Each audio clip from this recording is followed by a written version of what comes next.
նայեք, այսօրվա ակցիան նվիրված է Ավետիք Չալաբյանին առաջին հերթին,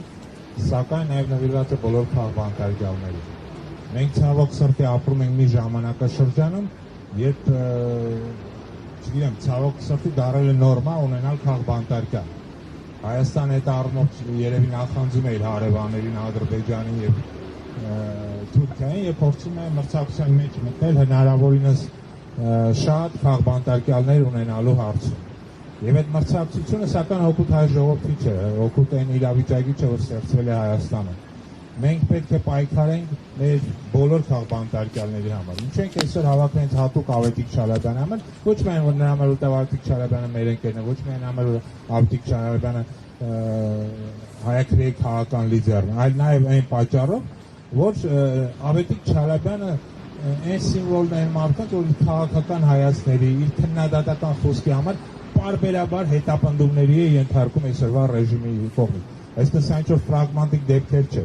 Ավետիքի դեպքում այս երևույթը արդեն կարելի ասել 4 տարի է շարունակվում է 2022 թվականից սկսված անդադ հետապնդումներ, անընդհատ ճնշումներ, անդադ փորձ անելու դադարեցնել ցույց տալ, որ նա շարունակաբար կարծիք հայտնի եւ իսկ երբ որ կարծիք է հայտնում, ապա դա ընդունվում է շատ ագրեսիվ կերպով, շատ ատելության գեներացիան, որը եւ վերջը ինչ որ քրիտիկական պահին հանգ փորձում են այդ մարդկանց ուղղակի փակել բանտերում, որպեսզի ցույց տան այդ ազատ խոսքը շարունակաբար հնչի։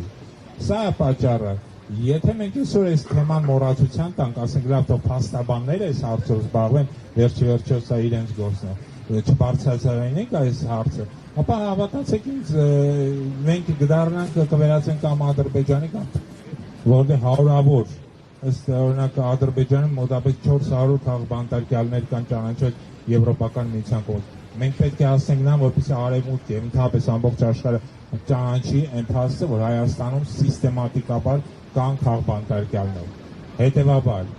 այս պայքարը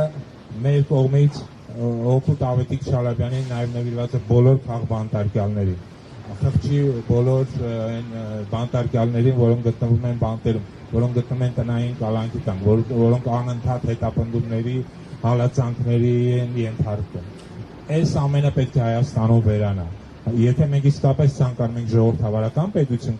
կառուցել, ապա սա ուղղակի ոչ միայն պետք է բացառվի, այլ պետք է քննադատվի հասարակության կողմից։ Հասարակությունը ինքը չպետք է անտարբեր լինի նման երևույթների նկատմամբ։